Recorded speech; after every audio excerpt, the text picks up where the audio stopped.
šajā lieliskajā vietā starp draugiem, seniem un jauniem. Un jāsaka, ka ir ļoti grūti runāt pēc tik labiem lektoriem, kā mums ir jau bijis. Un es mēģināšu nedaudz pastāstīt, kas notiek ar IP lietām Lietuvā. Pirms ķerties pie konkrētām lietām, nedaudz vispārējas informācijas par to, kā IP tiesvedības joma izskatās Lietuvā. Šie nav oficiālie dati, mums nav oficiālās statistikas, piemēram, par preču zīmju lietām. Es vienkārši apskatījos tiesu sistēmā un mēģināju tādus savus aprēķinus veikt, un tāpēc es norādu šos te procentus, jo vairākas lietas var iekļaut, dažas lietas var iekļaut vairākās kategorijās. Tas ir atkarīgs no prasības. Bet es domāju, ka nav nekāds pārsteigums, ka mums ir līdzīgas tendences katru gadu. Vienīgā atšķirība ir tāda, ka pēdējo gadu laikā palielinās patentu lietu skaits. Ilgu laiku šī patentu lietu bija ļoti, ļoti maz, bet tagad to ir sāk kļūt vairāk. Viļņas apgabala tiesa, ja varbūt jūs nezināt par mūsu tiesu sistēmu, tad mums ir līdzīga kā Vācijā sistēma, atšķirās no Latvijas. Mums ir 4 līmeņi, mums ir vietējās tiesas, reģionālās tiesas, apelācijas tiesa un augstākā tiesa. Un parasti lietas sākas vietējā tiesā, bet, protams, atkarībā no lietas summas vai priekšmeta var būt arī sākt otrajā līmenī, bet, Viļņas apgabala tiesai ir unikālā jurisdikcija, unikāla kompetence tieši saistībā ar intelektuālā īpašuma lietām. Bet, piemēram, negodīgas konkurences lietas var skatīt dažādās tiesās, tur nav šīs ekskluzīvās jurisdikcijas. Bet, cik man zināms, tad šādu negodīgas konkurences lietu ir ļoti maz, varbūt 5 līdz 10 gadā, tātad tās būtiski neietekmē situāciju. Protams, vairāk ir autortiesību lietu, jo īpaši saistībā ar autortiesību maksājumiem. Augstākā tiesa, kā redzat, mums nav daudz IP lietu. Nevis tāpēc, ka mēs šādas lietas nepieņemtu, jo ir jāsaņem īpaši atļauja, lai šādas lietas nonāktu augstākā tiesā. Mans iespējas ir tāds, ka intelektuālā īpašuma strīdi, jo īpaši saistībā ar rūpniecisko īpašumu, ir tā, ka tās lietas varbūt nav tik ļoti iztiesājamas tiesā, un puses bieži neizvēlas vispār celt prasību, un bieži arī šīs lietu izskatīšana tiesā beidz jau pirmā instancē.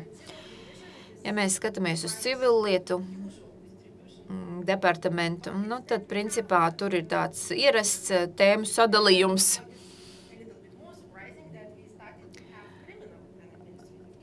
Un ir pārsteidzoši, ka mums tagad ir krimināllietas un administratīvas lietas. Jā, protams, jau ilgu laiku ir bijusi krimināla atbildība par noteiktiem pārkāpumiem un arī administratīva, bet Lietuva ir viena no valstīm, kur parasti IP lietas tiek skatītas civiltiesās. Pusēm nav tāda tendence, ka uzsāk kaut kādus kriminālu procesus. Tāpēc ir diezgan neparasti, ka šādas krimināla lietas parādās. Bet es domāju, ka, ņemot vērā to, ko es teikšu vēlāk, diez vai šāda tendence turpināsies. Es izvēlējos tādas jaunākās lietas. Pirmā lieta attiecas ar preču zīmi aizsargātu produktu pārpakošanu. Interesanti ir tas, ka gandrīz tāda pati lieta tika izskatīta arī Polijā, par ko pastāstīs kolēģis. Tur tikai viena puse atšķīrās. Viens dalībnieks atšķīrās. Tātad zāles, vācu uzņēmums, iesniedz prasību, Berlin Chemie. Pieder gan Berlin Chemie, gan Letrox preču zīmes. Un tiek izplatītas šīs zāles vērogdziedzeru hormonu līmeņa atjaunošanai. Otrs produkts ir tieši tāds pats produkts. Izplata arī Berlin Chemie. Letrox izplata Ungārijā, Un Lietuvā šos pašu zāles izplata nosaukumu L-tiroksīns 100 Berlinchemie. Mēs redzam, ka gan nosaukums atšķirās, gan arī cena atšķirās. Lietuvā nedaudz virs 6 eiro, Ungārijā virs 2. Strīds sākās, kad cits uzņēmums, Lietuvas uzņēmums, Lex Anno,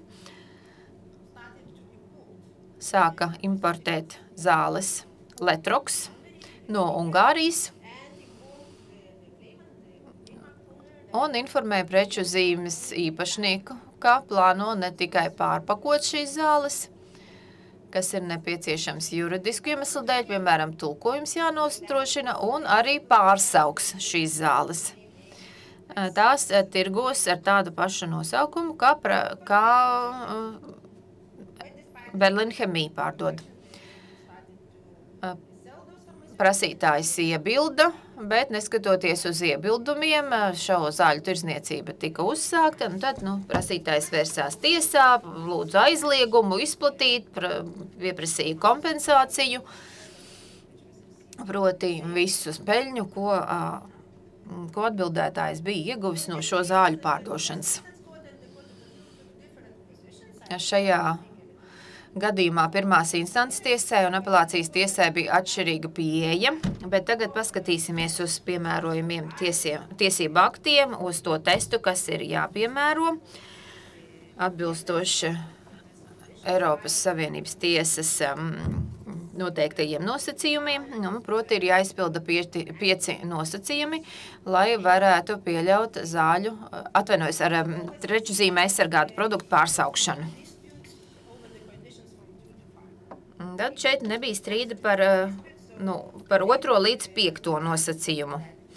Netika mēģināts pierādīt, kā ir kaut kā kaitēts preču zīmes reputācijai, vai ka pārpakošana ir ietekmējusi zāļu stāvokli. Tiesa arī uzreiz noteica, ka uz iepakojuma ir skaidra informācija, tur ir norādīts, ka ir pārpakots, ka preču zīmes īpašnieks ir Berlinchemie. Principā lieta balstījās uz pirmo nosacījumu, vai tiešām bija nepieciešams pārsaukt šo produktu, lai zāles sāktu pārdot Lietuvas tirgū. Atbildētājs norādīja, ka zāļu tirgus ir ļoti sarežģīts un specifisks, un cilvēki, kas lieto zāles un lieto šīs zāles ilgstoši, viņi pierod pie nosaukuma, un viņi nevēlas pirkt kaut ko citu. Nekādas zāles ar citu nosaukumu negrib. Tika teikts, ka prasītājs jau kopš 95. gada ir vienīgais šo zāļu ražotājs un piegādātājs bijis, un visi ārsti ir pieraduši parakstīt, ieteikt L-tiroksīnu Berlinchemie. Iespējams, ka Latvijā arī līdzīgi, bet tagad ir tā, ka ārsti nevar parakstīt preču zīmēm aizsargātas zāles, bet ir jānorāda aktīvā viela. Mums arī ir tā. Bet tas, ko jūs rakstat, ir viena lieta, bet otra lieta ir tas, ko jūs sakāt. Jā, receptē viņi norāda vielu, bet runājot ar pacientu, izmanto L-tiroksīnu Berlinchemie. Un tad šīs zāles piedāvāja arī aptiekām, un aptiekas atteicās ņemt ar šo jauno nosaukumu.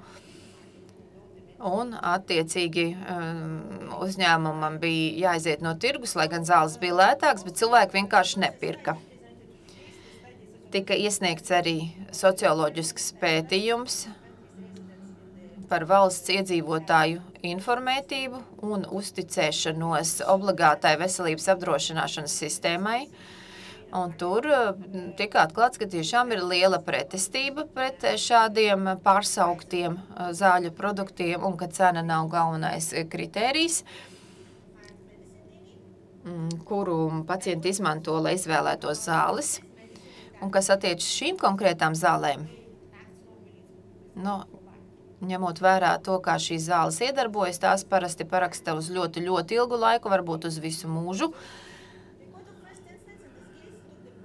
Pirmās instances tiesa atbalstīja atbildētāju, ka ņemot vērā visus šos apstākļus, nevar efektīvi faktiski ienākt tirgū, nepārsaucot zāles.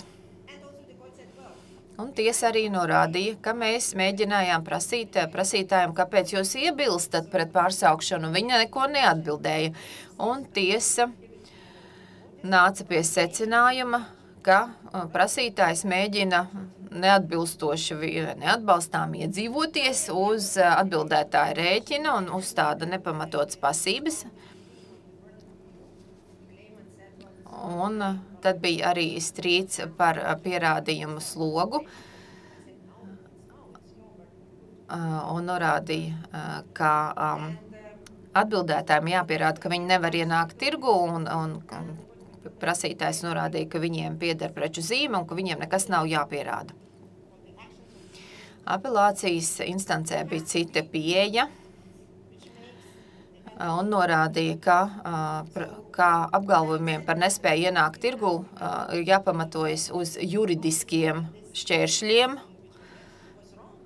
Nevar izmantot šo te aptauju, tā nav pieņemama, jo nav atbildes uz to, kā pacienti rīkotos, ja viņus informēta par to, ka zāles ir pilnīgi tādas pašas, tas pats ražotājs, tikai nosaukums atšķirās. Lieta nonāca augstākā tiesā un tika nosūtīta atpakaļ uz apelācijas instanci atkārtotai izskatīšanai. Augstākā tiesa izlēma, ka apelācijas tiesa ir kļūdījusies juridiski, norādot, ka ir svarīgi tikai juridiski šķēršļi, jo arī praktiski šķēršļi var būt būtiski, jo arī praktisko šķēršļu dēļ var nespēt faktiski ienākt tirgū. Un tas ir saistīts ar pierādījumu pārskatīšanu, ko apelācijas tiesa nesot izdarījusi pilnībā. Es šī gadījumā nebiju tiesnešu panelī, un tas ir mans personīgais viedoklis. Es zinu, ka panelis tajā laikā viņiem jau bija pieejams Polijas augstākās tiesas spriedums ļoti līdzīgā gadījumā, un izlasot kolēģu spriedumu šajā lietā, es domāju, ka varēja lasīt arī starp rindiņām, ka varbūt tiesa vairāk nostājās atbildētāju pusē. Lietuvā mēs IP strīdus parasti uzskatām par tīri komerciāliem un ka tiesai nevajag tur aktīvi iejaukties, ka tikai pusēm ir jāpierāda savi argumenti un ja viņas to nespēja, tad pašas vainīgas.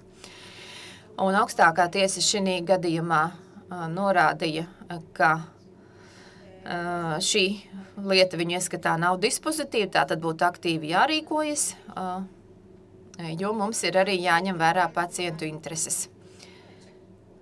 Mums vēl nav apelācijas tiesas galīgā sprieduma šī lietā, es pārbaudīju pirms braucu uz šejieni, tātad pagaidām lieta vēl nav noslēgta, paskatīsimies, kas notiks tālāk.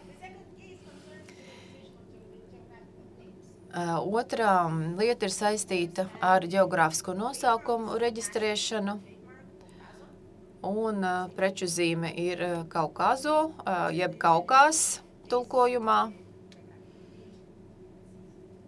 Tad ģenetīvā no vārda Kaukās. Preču zīme tika reģistrēta dažādām precēm 29. klasē, galvenokārt gaļa un gaļas produkti. Un tirgu tika izmantota tāda zīme, kā redzat pa kreisi, lai pārdotu šašliku.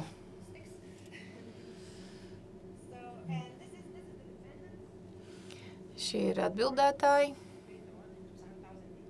Viņu zīme, kas arī 2018. gadā tika reģistrēta kā preču zīme, viņi arī, protams, izmanto šo zīmi, lai pārdotu šašliku. Prasītājs lūdza tiesai aizliegumu, tātad piemērot aizliegumu, izmantot šo te vārdu rakveres produktos.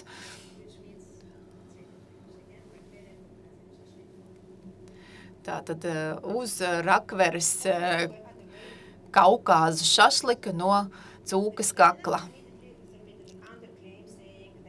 Atbildētājs uzreiz iesniedza pretprasību, norādot, ka šī zīme ir aprakstoša,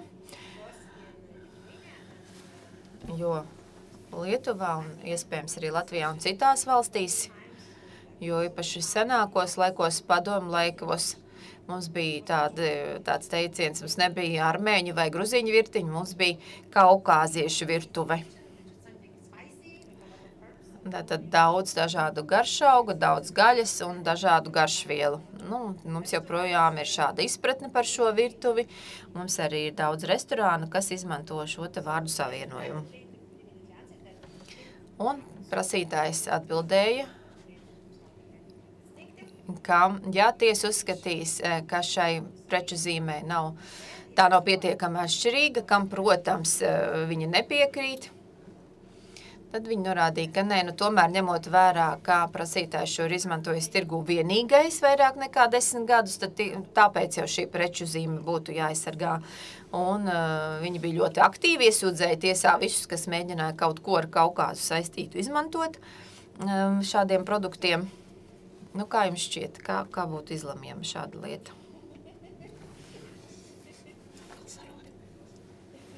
Kristof?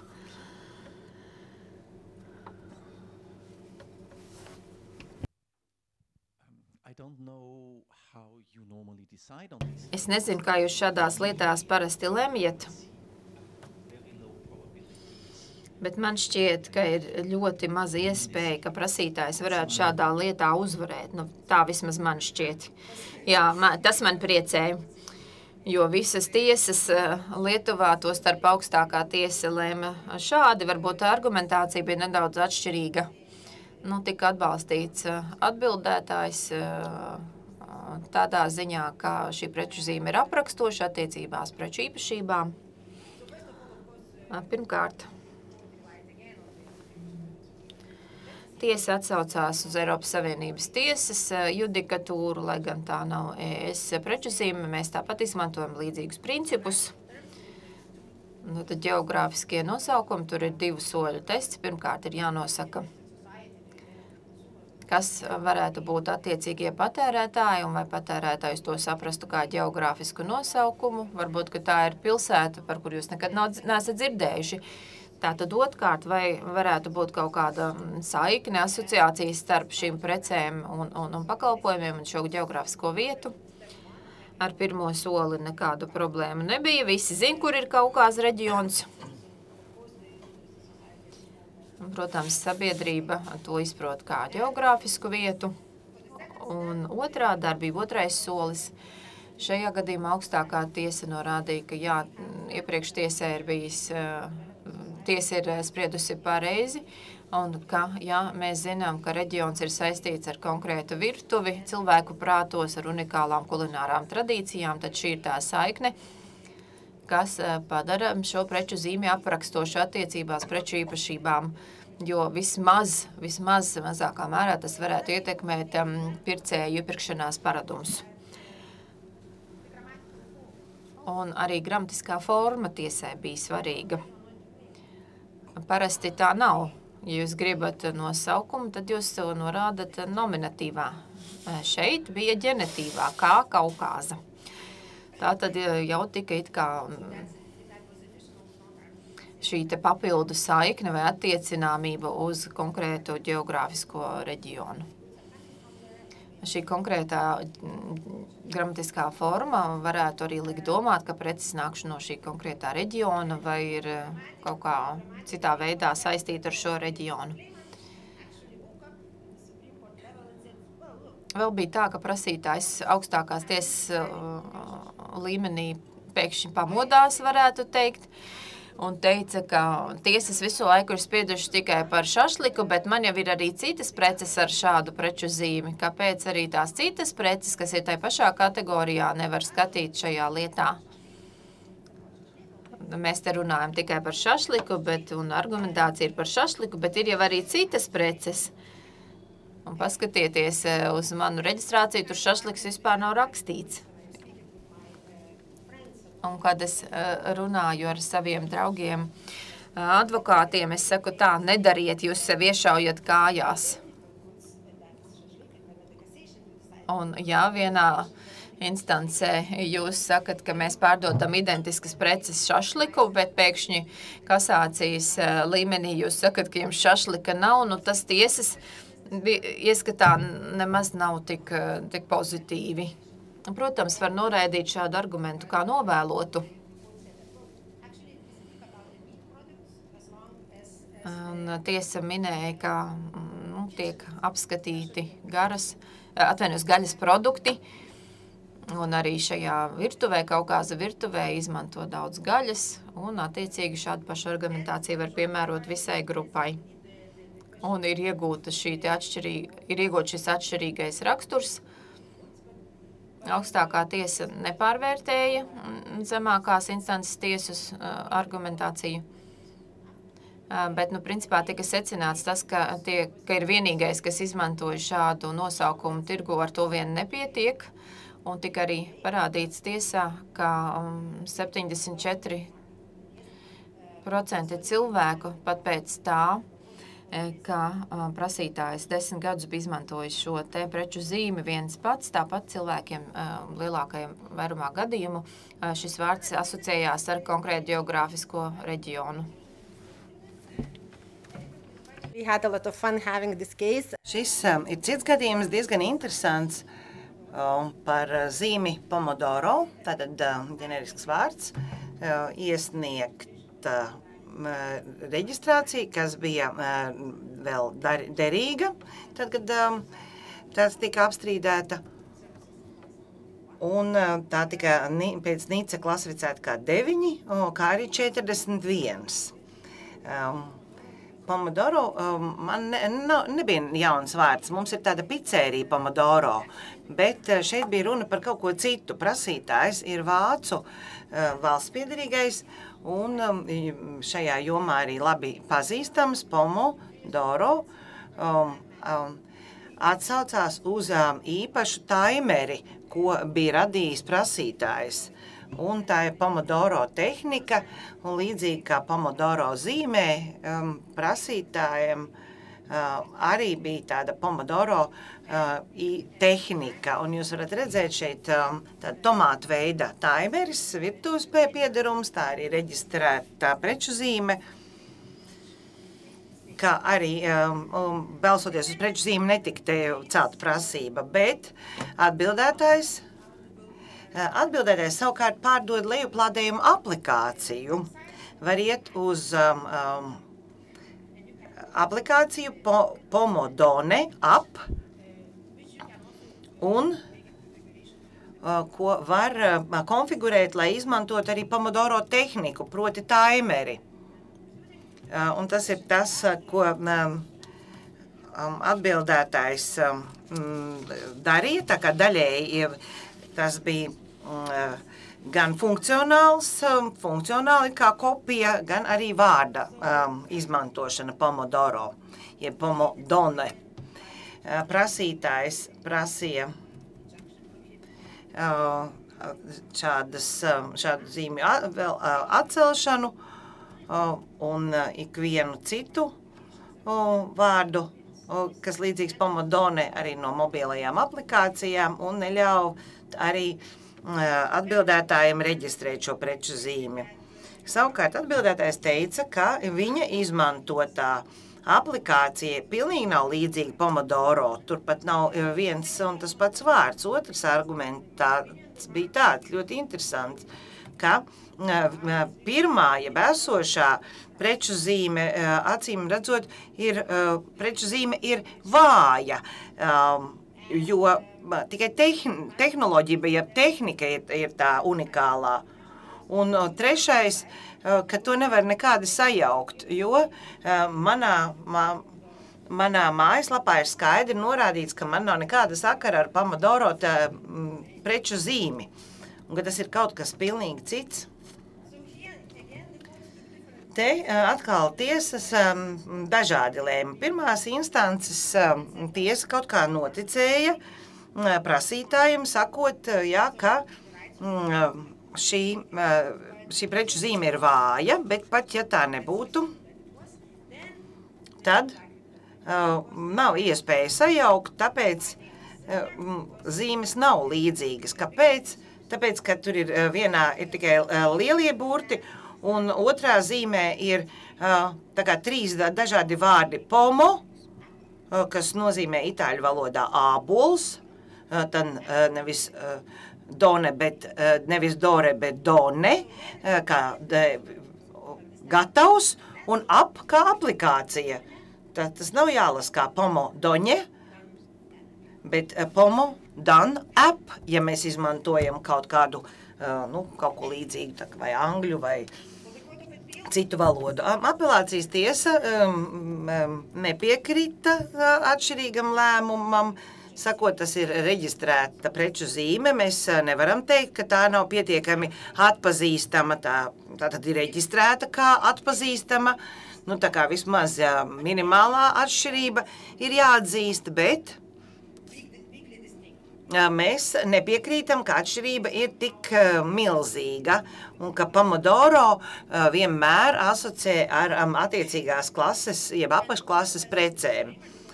Un runājot par to piezīmi, kas ir apakšā, ka manas preces neasociēt ar pomodoro, ka patērētājs jau līdz apakšai attiecīgajā aplikācijā nenoskruļos. Un, ja runā, ka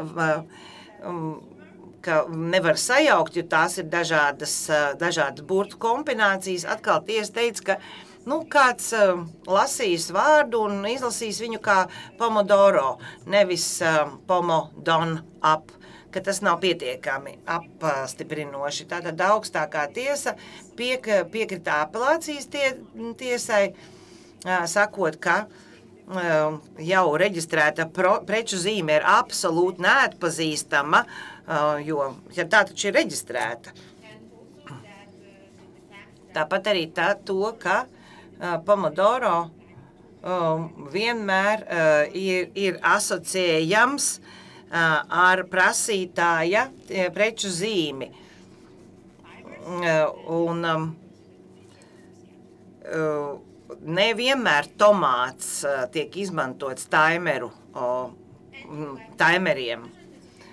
Un, ja runā par atšķirībām, apelācijas augstākā tiesa teica, ka mēs piekrītam prasītājiem, ka regulārs patērētājs sapratīs īstenībā, ko nozīmē jeb aplikācija, bet visticamāk, ka pārējos attiecīgais tas pats patērētājs varētu arī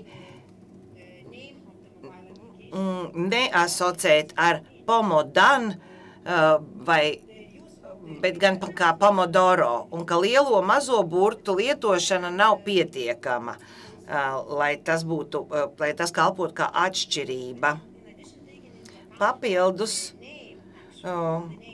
tika ņemts vērā, ka atbildētāja nosaukums, kas tika mainīts vēlāk, jo sākumā tas bija sijā, pomodone, un pēc tam ejot pomo tikai uz mobīlo aplikāciju, tu ieraudzīji 3 dažādus vārdus, it kā kopā salikts pomodone agrāk tas bija viens vārds, sija, pomodone. Un balstoties uz šiem faktiem, apelācijas tiesa arī lēma par to, ka tā piezīme apakšā varētu būt ne par labu atbildētājiem, proti, ka atbildētājs apzinās, ka viņa prece vai pakalpojums varētu tikt asociēts ar kādu citu, un tu tīšām to noslēpi maziem burtiņiem pašā apakšā. Tas nerunāja vispār par labu atbildētājiem. Tā kā tagad arī cita preču zīme. Kas tad ir domāts ar citu preču zīmi? Administratīvo pārkāpumu kodeksā. Mums šeit ir, te mums ir norma, tiesība norma, tātad uzglabāšana vai preču nelegāla transportēšana, tirgū palaišana vai ar citu preču zīmi. Un tas šeit bija runa par sūkājamām kociņu konfektēm, kur sūkājamās kociņu konfekts bija ārkārtīgi līdzīgas Oreo preču zīmei. Un tagad bija jautājums, ka vai jāuzskata, ka tā ir cita preču zīme, ja tā ir ļoti, ļoti līdzīga. Tad no vienas puses tā varētu būt pārsteidzoši civillietu tiesnešiem, ka augstākā tiesa lēma, ka cita preču zīme ir cita, pilnīgi citu preču zīme. Ja mēs kā tiesneši patvarīgi nevaram interpretēt civilu likumu, un tāpēc strikti tas būtu jāinterpretē. Un vēl viena argumentācija, ka tiesneši teica, ka iespēja sajaukt, kas ir diezgan tāds izplūdes jēdziens, iespēja sajaukt.